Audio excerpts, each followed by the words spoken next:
You may have seen the headlines and assumed this was just another tech policy debate, another regulatory clash between Ottawa and Silicon Valley. But that surface-level view misses what actually transpired. What Canada has done here is not just a minor tweak, not a symbolic gesture, nor a nationalist flourish meant to score political points. It was a fundamental decision about power. Once you understand that, you'll see why the response from the American tech world has been so sharp, anxious, and revealing. For years, we were told that the digital economy knew no borders. Data flowed freely. Innovation was all about moving fast, and regulation was nothing but a burden. Governments, we were told, should stay out of the way. This narrative, which always sounded modern and inevitable, quietly served a much older purpose. It concentrated power. It allowed a small group of corporations, mostly based in the United States, to decide where data is stored, who has access to it, and which legal system governs it. Canada lived within that system for a long time, just like most other nations. We were told this was the price of participating in the future. What actually happened, however, sounds simple enough. The Canadian government decided to expand its strategy on AI and computational resources. They committed public resources to domestic data centers, Canadian-managed cloud infrastructures, and homegrown artificial intelligence companies. But there's a catch. Access to this new infrastructure comes with conditions. Data generated within Canada will stay under Canadian jurisdiction. AI workloads won't automatically default to foreign tech giants. If global tech companies want to access this infrastructure, they must comply with Canadian laws, standards for privacy, and oversight. On the surface, this looks like a focus on investment, innovation, and jobs areas often highlighted in these kinds of announcements. But what's left out in that framing is the deeper shift. The real issue here is not simply about compute capacity or cloud contracts. The real issue is control over data. In a world where data has become the raw material of economic dominance, who holds that power is crucial. Under U.S. law, American authorities have the right to access data stored by U.S. companies, even if it's held abroad. This reality has always made other nations uneasy, especially those that pride themselves on valuing sovereignty and privacy. Canada, it seems, no longer wanted to live with that contradiction. This shift didn't come out of nowhere, it's a response to mounting pressure. When trade disputes escalate, when tariffs are used as leverage, and when digital services taxes are framed as hostility, countries learn an important lesson. Dependence makes them vulnerable. If your critical systems, healthcare, energy, transportation, and public research run on infrastructure governed by another state, you are not truly in control of your own economy. You are renting the future from someone else. Looking at who benefits from the old system makes things clearer. Large platform companies enjoy scale, data aggregation, and legal reach. Financial markets reward this concentration, and governments hosting these companies gain geopolitical leverage without having to pass a single law. But who bears the cost? Smaller domestic firms are locked out of access to compute resources. Workers' productivity is mediated by tools they can't audit. Citizens' data becomes a bargaining chip in global disputes they had no say in. So when Canada partners with domestic AI firms and builds its own sovereign cloud infrastructure, this is not an anti-tech move. It's about rebalancing the power. It's saying that innovation does not require surrendering control. It's showing that public investment can shape markets, rather than merely subsidizing monopolies. And it's revealing just how fragile the dominant narrative really was. If borders truly didn't matter, Silicon Valley wouldn't be so anxious.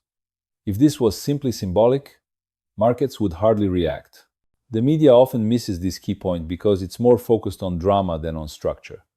It asks whether Washington is angry, whether tech stocks are dipping, or whether world leaders are trading sharp words.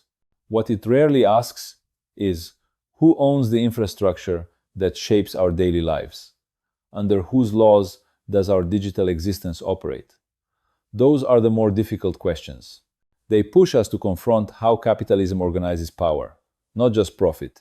The larger lesson here is both simple and uncomfortable.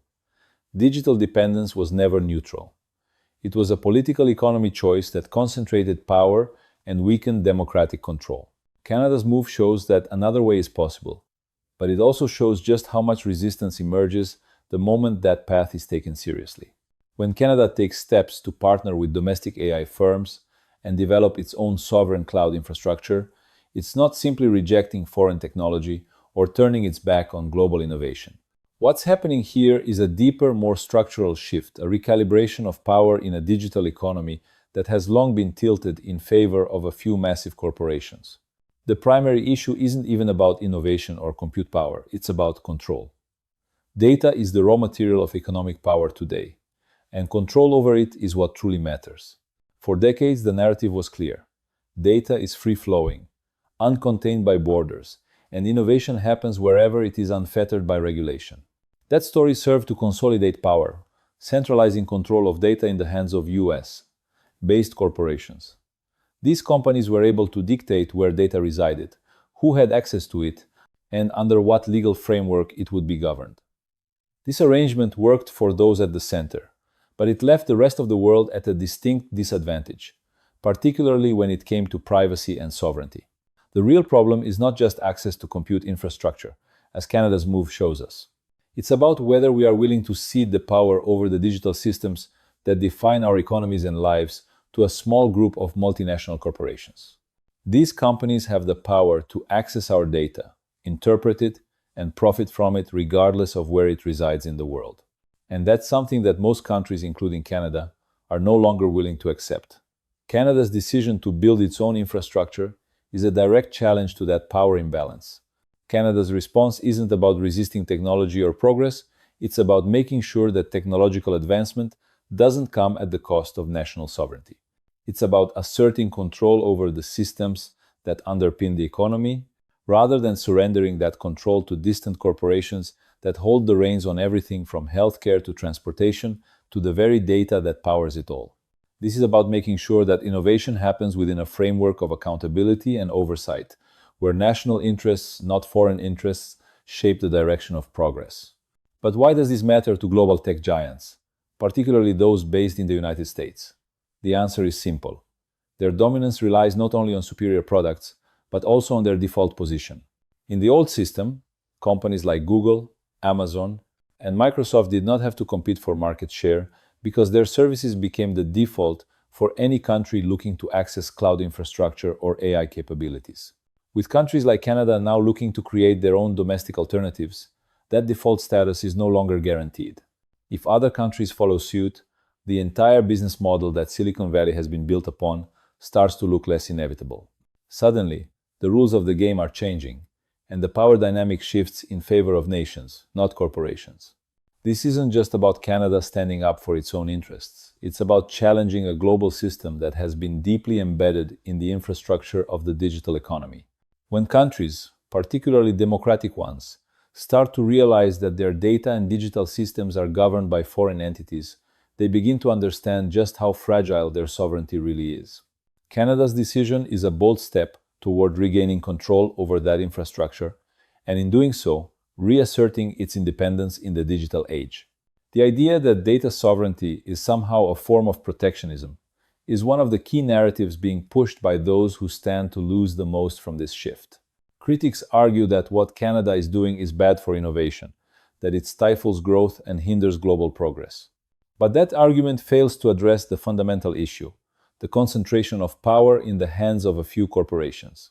By creating its own domestic infrastructure, Canada is not just ensuring its data remains under Canadian jurisdiction, it's also providing an environment where local businesses can flourish, where talent doesn't have to leave the country to thrive, and where public institutions can shape the future of technology without being beholden to foreign entities. This isn't about building a wall around Canada or retreating from the global stage. Canada is still committed to global research, trade, and collaboration. What it's refusing is unilateral exposure to foreign powers, particularly when it comes to its most critical infrastructure.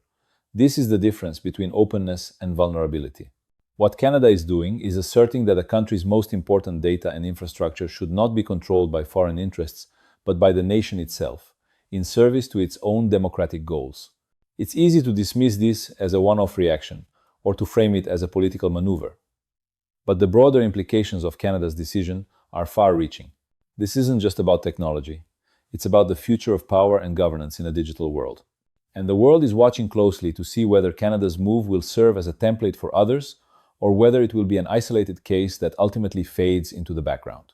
Canada's decision to assert control over its own digital infrastructure is not just a technical or regulatory move, it's a bold statement about the nature of power in the digital age. By refusing to allow foreign tech giants to dictate the rules of the game, Canada is making a significant step toward redefining its relationship with the digital economy. This is a move not just to protect national interests, but to reshape the very framework that governs the global flow of data, AI, and cloud services. One of the core arguments against this shift is that it risks creating inefficiencies. Critics argue that maintaining domestic infrastructure is expensive and redundant. They suggest that Canada is acting out of a misguided sense of nationalism and protectionism, with little regard for the broader implications for innovation and global cooperation. But this view misses the larger picture. The real cost of the current system is not inefficiency, it's fragility. When digital infrastructure is controlled by a handful of global players, national economies are vulnerable to geopolitical shifts, policy changes, and the whims of foreign corporations. This is a vulnerability that Canada, along with other countries, is increasingly unwilling to tolerate. To truly understand the stakes, we need to step back and consider what's at risk when a country cedes control over its digital infrastructure. It's not just about access to cloud storage or AI tools. It's about the broader implications for democratic governance. Data is the lifeblood of the modern economy, and the decisions made by tech companies on how that data is collected, stored, and used have profound consequences for everything from privacy to human rights. When that power is concentrated in the hands of a few companies, it's no longer just about consumer choice. It's about the ability to shape the rules that govern people's lives. Canada's decision to build its own infrastructure is an acknowledgement that this power should not rest in the hands of a few corporations, but rather with the people and institutions that are accountable to the public. By ensuring that critical data remains under Canadian jurisdiction, Canada is ensuring that it has the ability to hold tech companies accountable. It is also making a statement about what kind of future it wants to build, one where innovation happens in the service of public good, not private profit. What's truly revealing about this shift is the backlash it has provoked. Silicon Valley is used to operating with a near monopoly on global digital infrastructure. It's a system that benefits them tremendously, financially, geopolitically, and culturally. For decades, the narrative around the digital economy was built on the premise that borders don't matter, that innovation thrives in an environment free from regulation and interference. But as soon as that narrative is challenged, the response is swift and intense. The fact that such a strong reaction has come from American tech companies tells us everything we need to know about the stakes. If borders truly didn't matter, if this was just another regulatory dispute, then there wouldn't be this level of anxiety. The sharp response from Silicon Valley reveals just how much their dominance relies on maintaining the status quo. If other countries follow Canada's lead, the entire model that Silicon Valley has relied on for decades could start to crumble. The once inevitable dominance of US-based tech firms could be questioned, and other nations could begin to shape their own futures, independent of foreign tech giants. But this shift is about more than just the balance of power between nations. It's also about the long-term sustainability and resilience of the global digital economy. The current system, where a few companies control the majority of data and infrastructure, is fragile. A single policy change, a trade dispute, or a geopolitical crisis can suddenly disrupt the systems that millions of people rely on every day. This is not the mark of a robust, resilient system, it's a sign of dependency. And Canada's decision to build its own infrastructure is a bet that resilience matters more than short-term convenience or appeasement. This is why Canada's move isn't just about protecting its own interests. It's about setting a new standard for how digital infrastructure should be governed. It's about creating a model where innovation and public good can coexist, where the development of new technologies doesn't come at the cost of national sovereignty and accountability. It's about showing that it is possible to create a digital economy that serves the public, rather than one that is solely driven by the interests of a few large corporations. Canada's decision may be just the beginning. Other countries are closely watching what happens next. If Canada's experiment succeeds, it could open the door for other nations to assert their own sovereignty over digital infrastructure and reshape the global digital economy in ways that prioritize public good over private profit.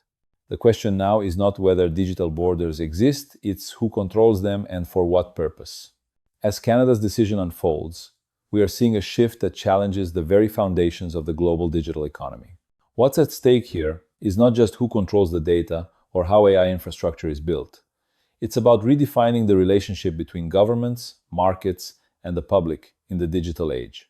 By choosing to invest in its own domestic AI infrastructure, Canada is taking a bold stance against the prevailing narrative that innovation can only happen within a global, borderless market controlled by a few tech giants. But more importantly, it's asking a crucial question: who benefits from this system and who bears the cost? The critics of Canada's move often focus on the potential inefficiencies of building local infrastructure. They argue that Canada's move could lead to higher costs and less competitive AI services. But this view overlooks an important point. The real cost of the current system is not inefficiency, it's fragility. Relying on foreign-controlled infrastructure means that a country is constantly vulnerable to the decisions and policies of corporations that operate under different legal regimes. A policy change in a boardroom, a shift in geopolitics, or a regulatory move by a foreign government can disrupt critical services, leaving citizens and businesses exposed. This is the kind of vulnerability that Canada is trying to avoid. To understand why Canada's decision is so important, let's consider the broader implications of control over data and infrastructure. When data is controlled by foreign entities, that power extends beyond just business concerns. It becomes a matter of sovereignty. Who controls the servers that house a country's data? Who sets the terms for privacy, security, and accessibility? These questions may seem abstract, but they have very real consequences for the lives of citizens. When decisions about how data is governed are made outside of a country's borders, that country loses the ability to ensure that its citizens' rights are respected. The consequences of this lack of control are often invisible, but they are no less real. Canada's move to create its own sovereign cloud infrastructure is not about isolating itself from the global economy. It's about asserting that sovereignty over digital systems is just as important as sovereignty over physical borders. The country is sending a clear message. The digital infrastructure that shapes daily life cannot be left to foreign corporations that may not have the public interest in mind. Instead, it must be governed by laws and standards that are accountable to the people who rely on it. One of the most important aspects of Canada's decision is that it empowers domestic businesses, researchers, and public institutions. When a country is dependent on foreign infrastructure, its local companies are often at a disadvantage. They are forced to rent resources from global platforms that set the terms, raise prices, and can even restrict access due to political tensions. By creating its own infrastructure, Canada is ensuring that domestic firms, particularly in AI and data science, can access the resources they need without having to depend on foreign companies. This shift creates new opportunities for Canadian startups and strengthens the national economy. It also fosters innovation within the country, as local firms and institutions no longer have to compete on unequal terms with multinational giants. For the workers in these industries, Canada's move is equally significant. By investing in domestic infrastructure, the country is ensuring that talent does not have to leave the country in order to work with cutting-edge technology. This is a critical factor for the future of innovation. High-skilled workers in the tech industry often move to where the most advanced infrastructure is located. When that infrastructure is controlled by foreign companies, workers in Canada may find themselves without the resources they need to stay competitive. But with a sovereign cloud, the talent can remain within the country, contributing to the local economy and strengthening domestic capabilities.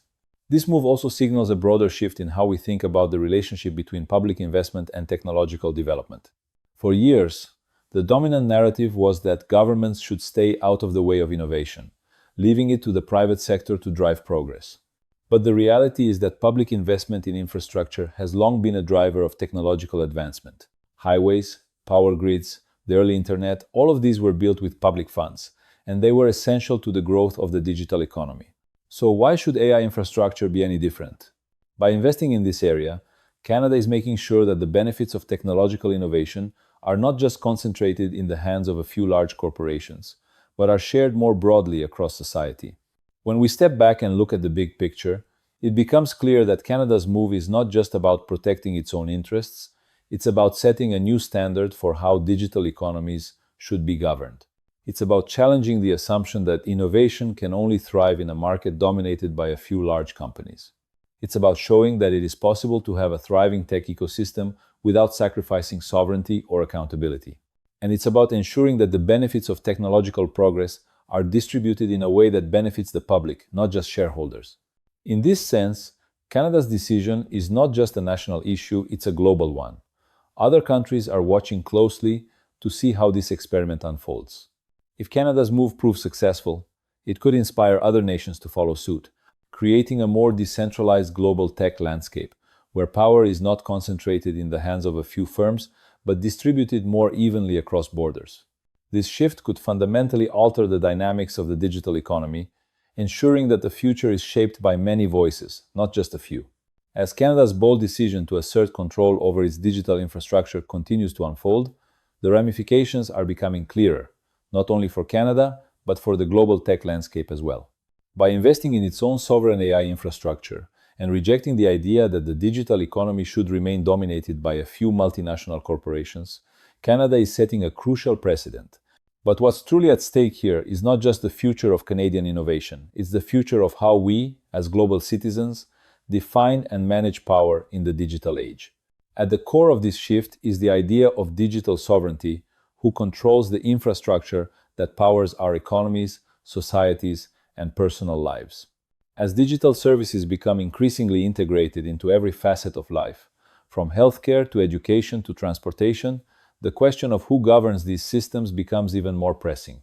When foreign entities, particularly large tech corporations, control the very infrastructure that underpins these systems, they hold tremendous power not just over the data they store, but over the rules and policies that govern its use. Canada's decision to build its own infrastructure isn't an attempt to wall itself off from the world. It's about asserting that sovereignty over digital systems is just as essential as sovereignty over physical borders. By ensuring that its critical data remains under Canadian jurisdiction, Canada is taking the first step in reimagining how digital economies should operate. This isn't about rejecting technology. It's about ensuring that technology serves the public good rather than private profit. It's about showing that it's possible to innovate while also protecting the public interest. What makes this shift so powerful is the challenge it poses to the dominant narrative of the global digital economy. For decades, we've been told that borders don't matter when it comes to data, that innovation must be unfettered by regulation, and that governments should stay out of the way. But Canada's move forces us to ask uncomfortable questions about whose interests are really being served.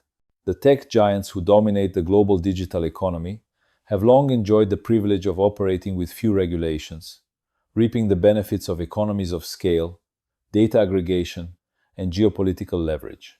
But this concentration of power has come at a cost. Smaller firms are locked out, workers' productivity is controlled by tools they can't audit, and citizens' data is treated as a commodity to be used in global bargaining. Canada's investment in domestic AI infrastructure represents a shift toward a more equitable and resilient model of digital governance. It's about ensuring that the benefits of technological innovation aren't just concentrated in the hands of a few global corporations, but are distributed more fairly. It's about making sure that local businesses and workers have access to the resources they need to thrive without being beholden to foreign interests. And it's about creating a future where technological progress aligns with democratic values and public accountability. The backlash to Canada's decision is to be expected. Whenever power structures are disrupted, there will always be resistance. Critics argue that building local infrastructure is inefficient and costly, but this misses the larger point. The current system, with its reliance on foreign-controlled platforms, is fragile. It makes countries vulnerable to geopolitical tensions, policy changes, and corporate decisions that are beyond their control. The cost of maintaining this status quo is hidden but real. It's paid by smaller domestic firms, by workers whose jobs are mediated by opaque algorithms, and by citizens whose data is governed by foreign laws they didn't vote on. Canada's move is a bet that resilience and sovereignty are more valuable in the long run than short-term convenience or appeasing global tech giants. It's a bet that public investment in infrastructure, particularly in the digital realm, is essential to ensuring that technology serves the people, not just corporate interests. And it's a bet that other countries will follow suit, realizing that the digital economy doesn't have to be dominated by a few large corporations. Instead, it can be a space where innovation and public interest coexist, where data sovereignty is respected, and where national priorities guide the development of critical technologies. As this story continues to unfold, it's clear that the larger question is not whether digital borders exist, but who draws them and for what purpose. Canada's decision challenges the assumption that the digital economy must always be governed by the interests of the largest and most powerful corporations. It suggests that sovereignty and accountability are not just possible in the digital age, they are essential. This moment is about more than just Canada.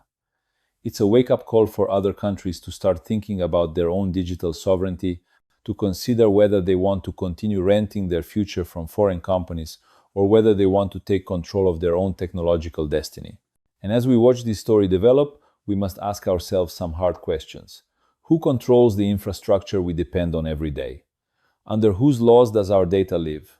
And how can we ensure that the digital economy serves the public good, not just private interests? In the end, this is not just about technology or business. It's about power. It's about who gets to define the rules of the digital economy and how those rules affect our daily lives. Canada's decision shows that it's possible to take a stand and reclaim some of that power.